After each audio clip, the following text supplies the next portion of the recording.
الحمد لله وكفى والصلاة والسلام على من لا نبي بعده أما بعد فأعوذ بالله من الشيطان الرجيم بسم الله الرحمن الرحيم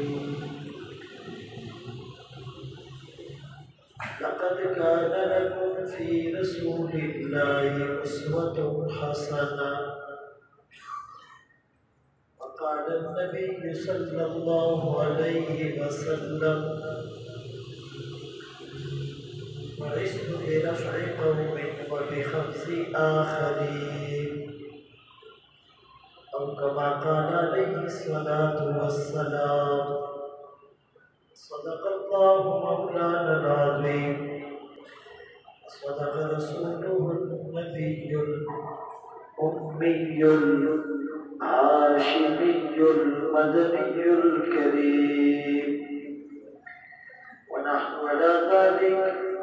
لمن الشاهدين والشاكرين والحمد لله رب العالمين ثنا کو پتا پتا ہے خدایا دم بدم تیرا زمین و آسمان تیرے یہ موجود و عدم تیرا جو دنیا میں تیرا کھا کر شکوے کرے یا رب تعجب ہے کہ اس پر بھی ہو لطف و کرم تیرا جو تو میرا تو سب میرا فلک میرا زمین میری اور اگر تو نہیں میرا تو کوئی شے نہیں میری محمد کی غلامی دین حق کی شرط اول ہے ہو اسی میں اگر کچھ خامی تو سب کچھ نامکمل ہے واجب الاحترام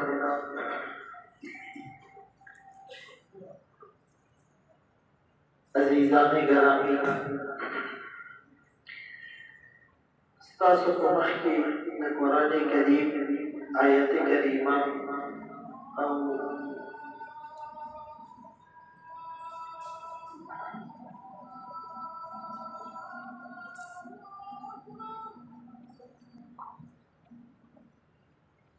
اور نبی علیہ السلام یو حدیث مبارکہ آپیش کرو در ربیع الاول مہینہ اور در ربیع الاول دا میاش دیرہ دا سعادت اور دا فضیلت حامل ربیع و عربی کی بہار مانائی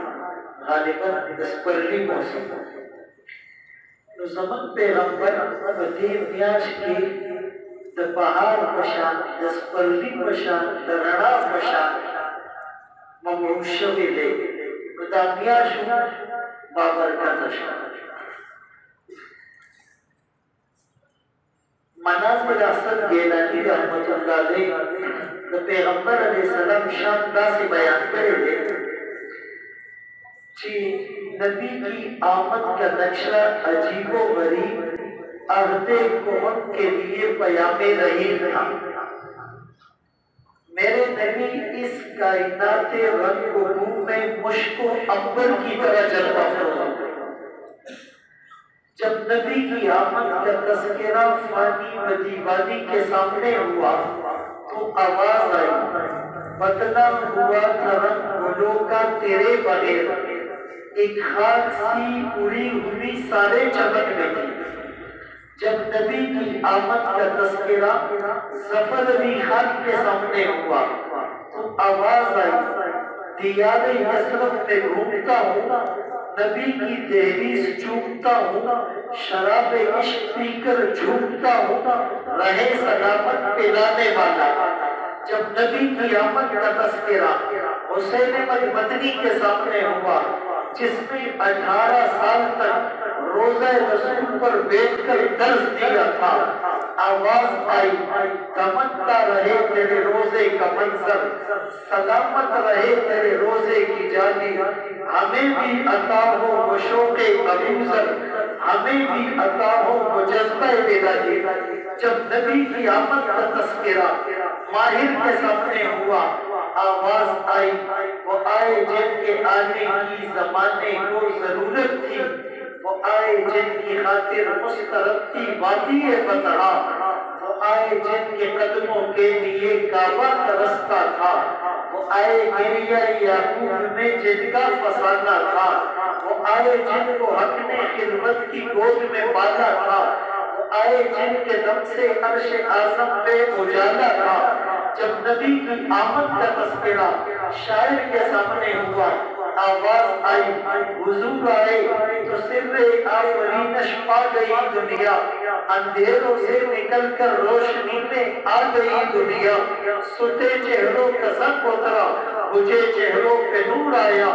حضور آئے تو انسانوں کو جینے کا شعور آیا۔ جب نبی کی آمد کا تذکرہ قاسم نانوتوی رحمت اللہ علیہ کے سامنے ہوا تو آواز آئی جہاں کے سارے کمالات ایک تجھ میں ہیں، تیرے کمال کسی میں نہیں، پر دو چار۔ جب نبی کی آمد کا تذکرہ عربی شاعر کے سامنے ہوا تو آواز آئی لِكُلِّ نَبِيٍّ فِي الْأَنَامِ فَضِيلَةٌ وَجُمْلَتُهَا مَجْمُوعَةٌ لِمُحَمَّدٍ۔ ہر نبی کو فضیلت ملی، مقام ملا،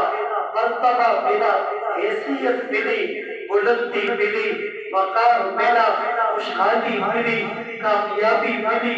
آسودگی ملی، پراسپیرٹی ملی، سٹیٹس ملا۔ سارے انبیاء کے فضائل کو، محاسن کو، محامد کو،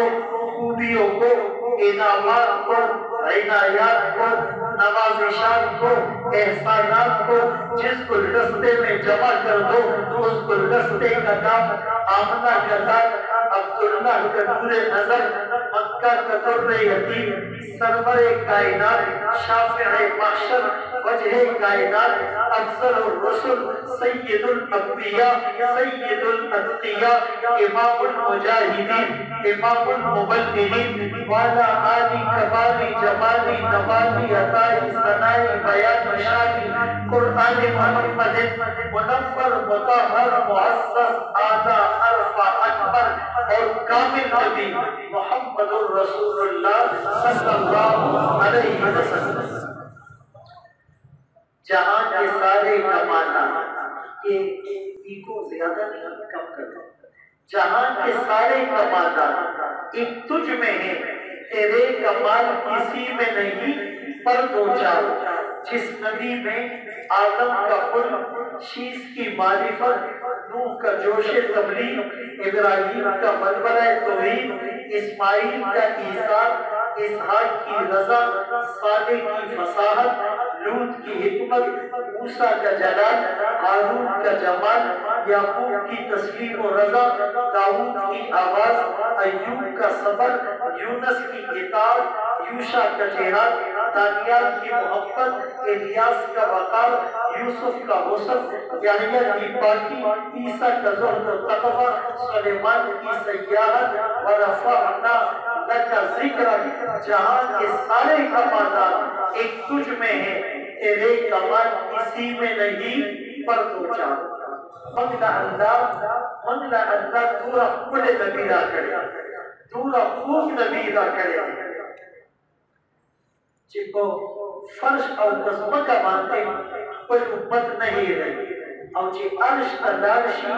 التہم کوئی امت نہیں رہی۔ کب وہ فرش باندھی بھی جو دا عرش والا سرا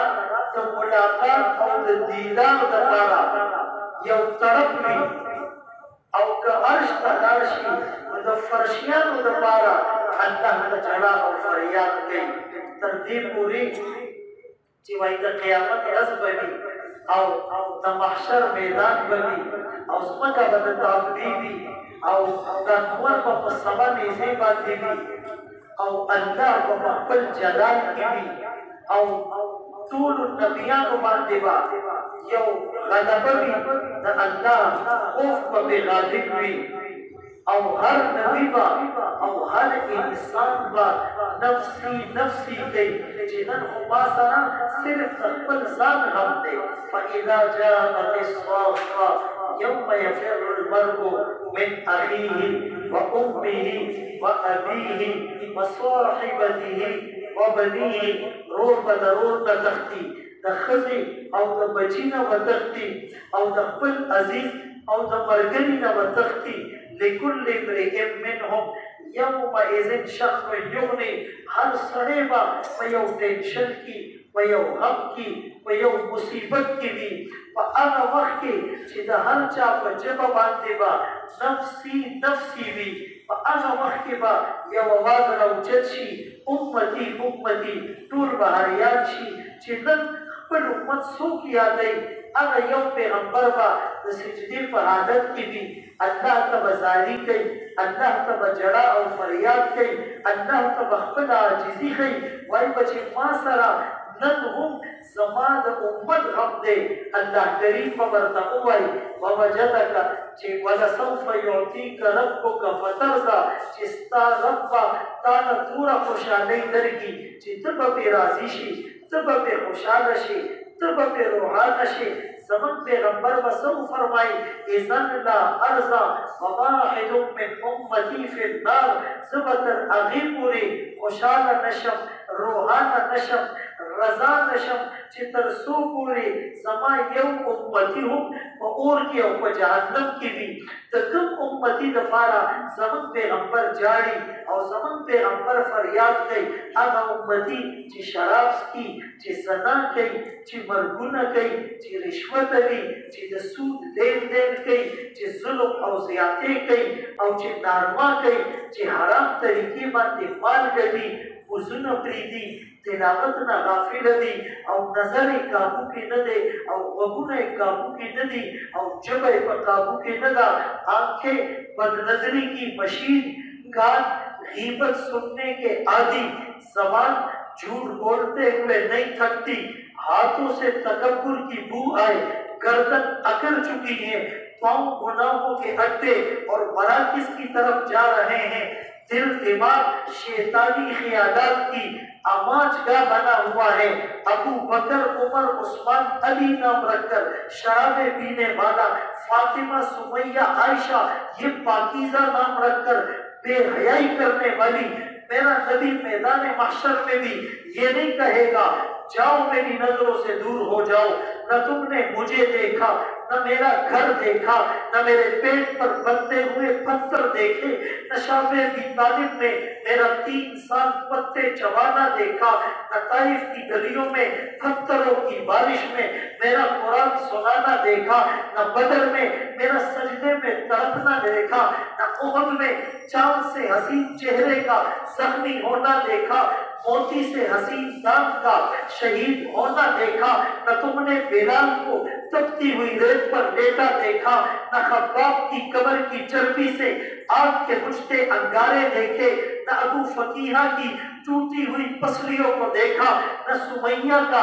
دو لفظ ہونا دیکھا نہ زنیرہ کو آنکھوں کے تانے ملنا دیکھے نہ عمار اور یاسر کا مشق ستم ہونا دیکھا نہ میری پھول سی بیٹیوں کو طلاقیں ہونا دیکھا نہ کربلا میں میری نسلوں کے نیزوں پر چڑھے ہوئے سر دیکھے تم نے کچھ بھی نہیں دیکھا جاؤ میری نظروں سے دور ہو جاؤ پیغمبر بتانا بھائی پیغمبر بابا یاد نہ چی ہر سنگتی سما امت یاد دی زب بے نیمان چی ہر سنگتی سما امت یاد دی اور زب بے نیمان آگے نبی سر احمد کا اتاس ہو سکو کافران گستاخی کو یو طرف تلا اگر یہ اللہ تباہ و برباد کی اگر یہ اللہ نیست و نابود کی اگر یہ اللہ نے عبرت نشان جوڑ کی اگر یہ اللہ نے جہنم پا آخری کم تک واجب اگر یہ اللہ نسل تباہ کی ان مسلمانان کو گستاخی کرو دا گیرا چی بسخان آلے کیوں غرزو دا گستاخی ندا دا ویختا چی دا انگریز پا طریقی جوڑ کو دا گستاخی ندا جوڑا گاما چی دا یہودیان ہوچو دا گستاخی ندا کاروبار دا انګریز په طریقې باندې کوو، دا ګستاخي نه ده. زموږ ښادۍ او زموږ غمونه په هغې کې د سنت جنازې وځي، دا ګستاخي نه ده. ګستاخي خو مسلمان هم کوي. نن یو ځوان یو کافر ځوان سره ودروي او مخکې نه چاته مه وایي چې په دې کې کوم مسلمان دی او کوم غیر مسلمه دی. د سر ویښتونه یې راوالي او تر پښو تر نوکونو پورې تاسو پکې فرق کولی شئ. ویښته یو شان دي، مخونه یو شان دي، لباس یې یو شان دی، بدنظري دواړه کوي، ګانې دواړه اوري، ډرامې دواړه ګوري، فلمونه دواړه ګوري، مزونه دواړه نه کوي، تلاوت نه دواړه غافل دي. خېټه کې او په جیب کې د دواړو حرام پروت دی. عادتونه، صورت، سیرت، عادات، اطوار، تہذیب، تمدن، ثقافت، کلچر، اوڑھنا بچھوڑنا، معاشرت، معیشت فرق پکې نشي کولی. دغه شانتې یو جینۍ د مسلمان بچی د مسلمان په کور کې پیدا هغه ودروئ او هغې سره یو کافره جینۍ ودروئ، فرق پکې نشو کولی. اقبال وایي شور ہے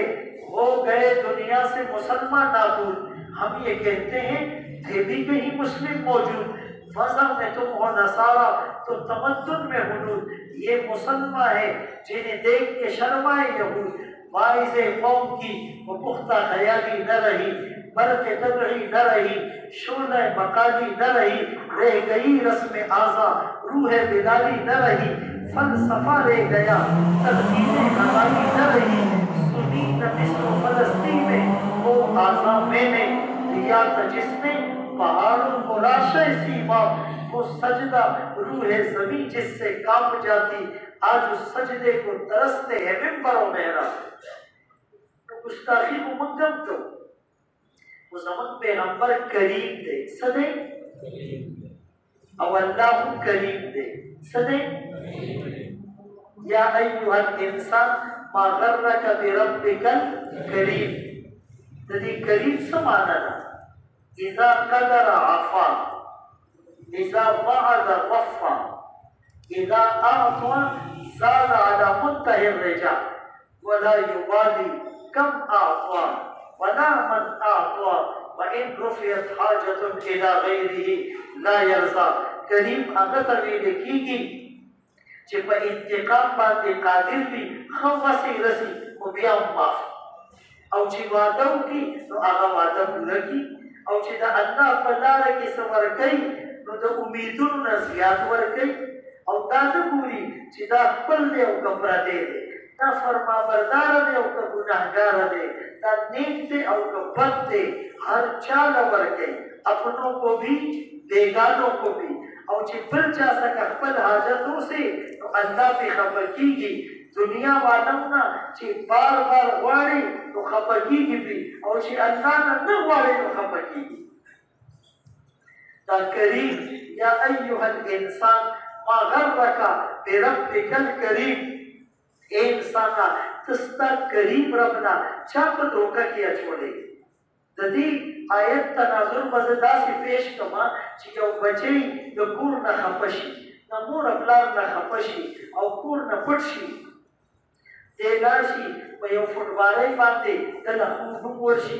د یو ریړۍ والا نه دی یو برګر او کباب هم وخوري، خو د مور پړی څه تېرېږي، د پلار پړی څه تېرېږي، هغوی په اخبارونو کې ورکوي چې بھائی زموږ بچی دی او داسې جوړه جامه یې ده، که چا ولیدو نو موږ ته دې ووایي، که چا یې راوستو نو موږ به ورله دومره انعام ورکړو. داسې که نه. او لاندې یې لیکلي چې که زموږ دا بچی دا خبر پړاو کړي او په خپله کور ته راشي نو ده ته به څوک هېڅ څه نه وایي، ده ته به څوک هېڅ څه نه وایي. داسې یو که نه. اللہ په دې آیت کې دغه اعلان کوي چې انسانه ته ډېر ګناهګار یې، ته ډېر نافرمانه یې، ته ډېر بد کرداره یې، شپه او ورځ په ګناهونو کې ډوبې، ستا د ګناهونو نه د ځمکې دا مخ تور شو،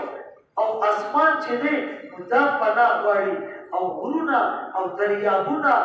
او ځناوران ستا د ګناه نه په هغې باندې یو رپرپي او یو کب کبھی تاری دا ربی کی اغین باوجود زما دروازے تو توبہ دروازے تاسو ته کھولاږي. ان الله يقبل توبة العبد ما لم يغرغر. الله د دې بنده توبه قبلای چې تر څو پورې د ځنکدن حالت نه وي. اللہ بھی توبے دروازہ سے نہ بندو. سو گئے لوگ اس حویلی کے ایک کھڑکی مگر کھلی ہے اپنی. شپیتا ټول خلق د کورونو دروازے بندی.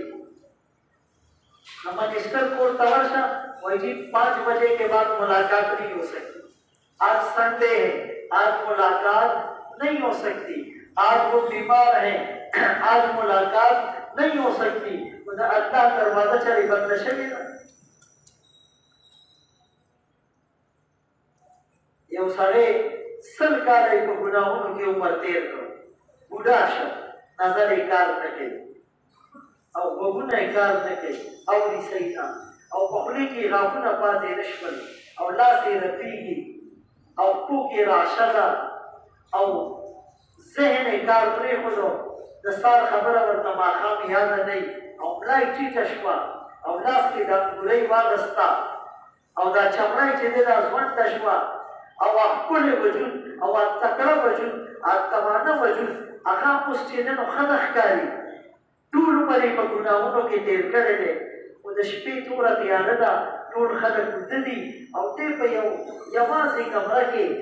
ځان تیار کړي او په مصله باندې الله ته ودرېږي او جلا او فریاد شروع کړي چې یا الله ډېر ګناهګاره یم او 100 کاله مې ستا نافرماني کړې ده, خو بس اوس مې نظر کار نه کوي, وګونه مې کار نه کوي, چپه مې کار نه کوي, غاښونه مې خولې کې نشته, لاسونه مې رپېږي, پښتو مې راشه ده, جیب مې خالي شو, ملا مې ټیټه شوه, بچي رانه لاړل, ملګرو پرېښودمه, نوکرۍ نه ریټایر شوم, هغه عهده, هغه سټیټس, هغه ډیګري چې په هغې به ما ناست کوم, نن هېڅ نه ما څخه نشته, یو ته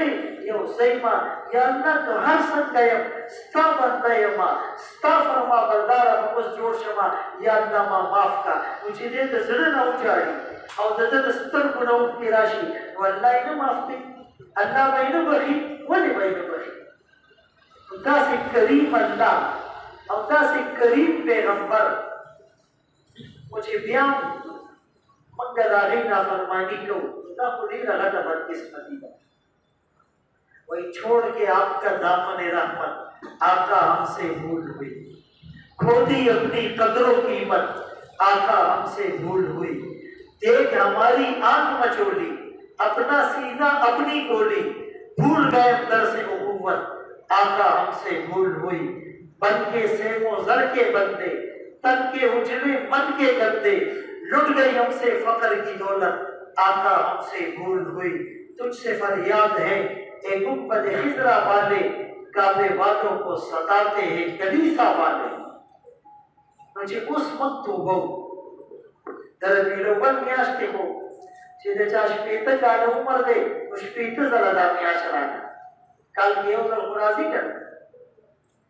که د چا 40 کاله عمر دی, نو 40 ځله ربیع الاول میاشت راغله او لاړه, روژه راغله او لاړه. د ختم قرآن په جلسو کې موږ شرکت کوو, د لیلة القدر شپې ته موږ چې دی په جلسه کې شرکت کوو, په اعتکاف کې موږ کېنو, تبلیغونو کې موږ ګرځو, او د ختم قرآن محافل کې بیانونه کوو او بیانونه اورو. خو د دې څه چاپ زموږ په زندګۍ کې نه ښکاري. په سر باندې پټکي را نه لري, په مخ باندې ګیرې را نه لري, د کور نه ټیویان ختم نه شول, د ډرامو او د فلمونو نه موږ توبې ونه یستې, د رشوت او د سود نظام موږ پرې نه ښودو, ظلم او زیاتې د خپل وس مطابق موږ کوو, کرپشن او بدعنواني د خپل وس مطابق موږ کوو.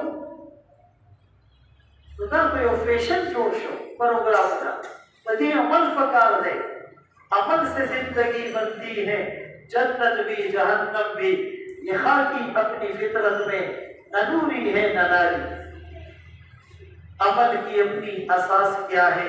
بجز ندامت کے پاس کیا ہے, رہے سلامت تمہاری نسبت, میرا تو بس یہی آسرا ہے, ابو محذورہ رضی اللہ تعالیٰ عنہ یو صحابی دے دے معشوق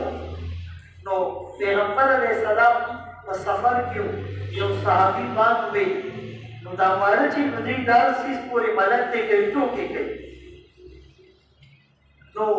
تی ورون چی دے دا بات پیخی بولے نو پیغمبر علیہ السلام نے چی دا معشوقان راو والے نو دا ابو محذور رضی اللہ تعالیٰ عنہ راو دے معشوق پیغمبر علیہ السلام والا پسر لاس کی خودو او کمینہ باندے پوا کو چی بچے دا خوبان دے دا اللہ دا وحدانیت یو اعلان دے تد دی پیخی مکو او تد دا سی بانگو آیا دا بانگ طریقہ او دا بانگ کلماتی ورطاو دی او بدی وقتوی والا فتندی والا ناسخ تو دا صحابی وائی چی ترمان کا پوری ماں دی وقتو تا کینچی نو نسبی کری چی دا پیغمبر لاس پہ لگی دلی او منگ سکم سر روپی نائی لور کو او دا وقتر آل دا انگریز پا طریقے کو کم او کرنا او بیا نارا سے لگو غلامی رسول میں موت بھی قبول ہے دا نارا لگو کرنا تو مرد خروس کو دے مخ کے جوان کو دا پیغمبر پا طریقے دیر کی آغا نکل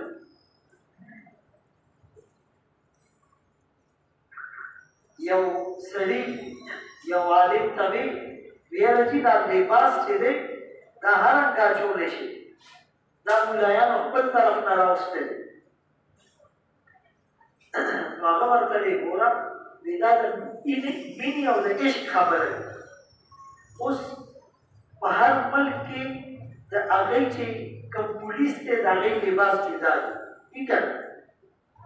دا ڈاکٹر لباس جدا دی دا لیکچرر لباس جدا دی دا ٹریفک پولیس لباس جدا دی دا نشان چی یو سڑے ذات مسلمان گنی او ذات تا مسلمان وائی دا او دا کافر پا لباس کی فرق پکار دے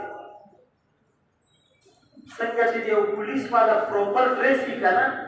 آگا پینٹ شرٹوں مچائی بیلٹوں تڑی پیجزوں لگئی پاگی باندی اسٹاروں بھی ٹوپیوں بھی بوٹانوں بھی دا نشانتی دا قیامت پر ازبا دا فریختی بوری چی دا پیغمبر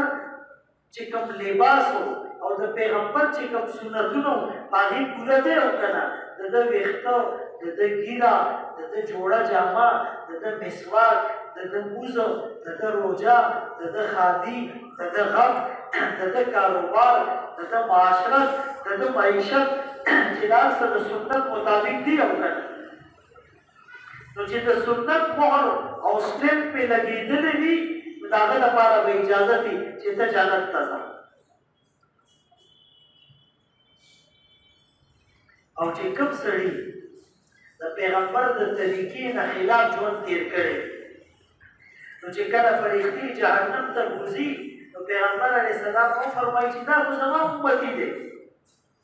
تو سب ورطا ہوئیلشی چی انکا لا تدری ما احدثو بابک چی پیغمبرہ تا خبر نہیں ستا نباد دئی پا دین کے نمی نمی خبر ایجاد کرے ستا سنتو نہیں پریخی دا سنتو جنازیست دا دا کورنا او دا دا بازارنا او دا دا معاشرے نا ہوتے ہوئے تو پیغمبر علیہ السلام ہوئی چی حلاکت او تبائی دا اغا خلقو دا پارا چی زمان بعد زمان طریقہ پریخی با باقی کی تبدیلی را اس پہ با تو زکا چی من خپل جوان دا اللہ حکم او دا پیغمبر دا طریقی مطابق دیر کو نو کامیاب ہوئی اور یو سڑے یو سمندری جہاز کے روان نو وائی چی شپشوا نو توفان را لے او دا چپی چی دے نو دا پیری تیزی دی او دا جہاز چی دے نو دا لکا بالکل دا ڈوبیدو منتا کی پوزیشن نو دے دیر پریشان شو گھبراو شو او دا کیپٹن کمری تا لارے تو چی دو کتا دا کیپٹن چیو چی دا کم جہاز کیپٹن ہو اگر بالکل آرام سر پسوفے باندے ناستے او اخبار گوری امیس پریشانی امیس ٹینشن یادو کو مخ باندے نخکاری دو وقتوی جاز ڈوبی گی توفان دے باران دے او چې دنو چپی دي او خلک پریشان دي او ته هم مطمئنه ناست دی هغه دلته وکتل او مسکې شوی خندل یاره ته په ډوبي ځل په بحري جهاز کې سوار یې د اوبو په جهاز کې سفر کوې ته ویاو چې زموږ عمر تېر شو دغه شان تورې تېرې وي او چپې وي او طوفانونه وي خو دا ده چې زموږ د جهاز کمپریسر بالکل ټیک دی زموږ د جهاز باولر بالکل ټیک دی زموږ د جهاز ډایرکشن بالکل ټیک دی نو موږ به انشاءالله ښه په آرام او په سکون خپل منزل ته سار ورسو نو چې د کوم سړي په ژوند کې د الله حکم وي او د ده صف او ډایرکشن د پیغمبر په طریقې باندې وي نو که حالات هر څنګه وي دی به پریشانه کېږي نه دی به خپل منزل ته رسی وای نقش قدم نبی کے ہے جنت کے راستے اللہ سے ملاتے ہیں سنت کے راستے مومن جو فدا نقش کفے پائے نبی ہو مومن جو فدا نقش کفے پائے نبی ہو زیر قدم آج بھی عالم کا خزینہ گر سنت نبی کی کرے پیروی امت طوفان سے نکل جائے گا پھر اس کا سفینہ وائی دا سیرت دا سیر الابل دا دین راوتے دے سیر الابل وائی مخی زمانہ کی با اوخانو او اوخان با پدی صحرا کے روانو نو چې ټولو نه مخکې به که وخو هغه ته به لاره معلومه وه نو هغه چې به کوم ځای کې قدم او خپه کېښوده نو یو نشان به جوړ شو نو بل اوښ به د هغې اوښ په نشان باندې خپل قدم ایښودو او درېیم به د دویم او څلورم به د درېیم او پنځم به څلورم هر رستوني اوښ به د مخکیني اوښ په قدم باندې په هغه نشان باندې خپه ایښوده او دومره پرفیکټ بیلنسنګ به او دومره ایکویلنسي به وه په هغې کې چې سار به چا وکتل هغوی به وي چې دلته نه خو یو اوښ تېر شوی سل اوښان به تېر وو داسې به ښکارېدل چې یو اوښ تېر شوی دی وایي څنګه چې به اوښانو د بل اوښ په قدم باندې قدم ایښودو ای مومنه مسلمانه که چېرې تا د پیغمبر په نقش قدم باندې قدم کېښودو الله به تا سیده جنت ته ورسوي مومن جو فدا نقش کفے پائے نبی ہو زیر قدم آج بھی عالم کا خزینہ گر سنت نبی کی کرے پیروی امت طوفان سے نکل جائے گا پھر اس کا سفینہ امام محمد رحمت اللہ علیہ نو کو بتا سو ریدلے کر امام ابو حنیفہ رحمت اللہ علیہ بس صدور امامانو کی مشر دے امام اعظم ورطوی لکھی گی سکا چیزیں تابعی ہوں دیکھو اویا ہجری کی پیدا شده او په یو نیم سل هجری کې د دنیا نه رخصت شوی نو آخري صحابي چې هغه د یو سل لس هجری پورې جوړ دی نو صدیق کاله امام ابو حنیفه د صحابه ژوند لیدلی دی او روپے حدیث د صحابي نه زده کړی نو امام ابو حنیفه رحمت الله علیه په سونو او په زرګونو شاګردانو او دوه شاګردان ډېر مشهور شول د یو نوم امام ابو یوسف او د بل نوم امام محمد رحمت الله علیه د دې امام محمد پوره نوم محمد ابن حسن شیبانی نو د ده 18 کاله عمر لکه ماشوم ورته و او دی ډېر ښایسته و نو دی چې به د ده یو واقعه خو دا ده وایي چې امام ابو حنیفه څخه لاړې امام ابو حنیفه رحمت الله علیه ته وویل چې یاره جی زه ستاسو مدرسه کې سبق واما علم حاصلوما امام صاحب ته تپوس وکړو چې تا قرآن حفظ کړی دی ته حافظ یې جی زه خو حافظ نه یم مخکې حفظ وکړه بیا راشه نو دی لاړې او 2 ورځې پس راغی څو ورځې پس یوه هفته لکه 2 ورځې پس راغی امام صاحب وی هلکه تا ته ما ویلي نو چې تر څو د حفظ نه دی کړی نو علم به نه کوې هغه وی چې ما حفظ وکړو په څو ورځو کې 2 ورځې دي نن چې زموږ ماشوم کوم ذهن وي غبي وي څه ورته یادېږي نه موږ به دود وله ورکړه بادام وله ورکړه پستې وله ورکړه خمیره ګوزبان وله ورکړه ماجون وله ورکړه مقوي غذا وله ورکړه زه د دې نه تاسو نه منې کوم وړو له دا څه ورکوئ امام شافعی رحمت اللہ علیہ چې خپل استاد ته وایي چې جی حافظه مې کمزورې ده نو هغه ورته وفرمایل فاوصاني الى ترک المعاصي چې ته ګناهونه پرېږده ځکه چې دا علم یو رڼا ده یو نور دی او ګناه یو تیاره ده دا دواړه یو ځای کېدی نشي هل یستوي الذین یعلمون والذین لا یعلمون وما یستوي الاعمى ولا البصیر ولا الظلمات ولا النور ولا الظل ولا الحرور وما يستوي الاحياء ولا الاموات رز او شپه برابر نه ده نور او سیانا برابر نه ده مړی او ژوندی برابر نه دي عالم او جاهل برابر نه دی کتونکي بینا او ړوند نابینا برابر نه دي دغه شان یې ورته ووایي چې ته ګناهونه پرېږده دا علم رڼا ده او ګناه تیاره دا دواړه په یو سینه کې نشي جمع کېدی او یو چې بدنظري پرېږدي نو الله پاک ولا حافظه تیزه کړي وایي من ترکها مخافتی یو سړي چې بدنظري پرېښوده د الله د یېرې الله فرمایي ابدلته ایمانا یجد حلاوته فی قلبی چې یو سړي بدنظري پرېښوده نو د ایمان حلاوت د ایمان میټاس د ایمان خوند د ایمان مزه د ایمان شیریني د ایمان خوږوالی به دته محسوس کېږي نو خبره مې دا کوله چې امام محمد رحمت الله علیه حفظ وکړو امام صاحب وله داخله ورکړه آخري خبره ده ښه په توجه یې واورئ امام صاحب وله داخله ورکړه امام محمد روزانه مدرسې ته ځي په لاره کې یو بازار دی په دې بازار ورتېرېږي نو چې یو څو ورځې وشوې نو په دې بازار کې د یو هندو دوکان نو دا هندو راغی او د امام محمد ته ودرېده ویله جي زه مسلمانېږم کلمه راته ووایه امام محمد رحمت الله علیه ورته کلمه ووایي او دی مسلمان شو امام محمد لاړې مدرسې ته نو چا دې تپوس وکړو چې ته ولې مسلمان شوې په دې محمد کې تا څه ولیدل هغه ویل یاره دا هلک چې دی که نه د ده نوم محمد دی او دې ځوان دی 17 کاله عمر دی او ډېر ښایسته دی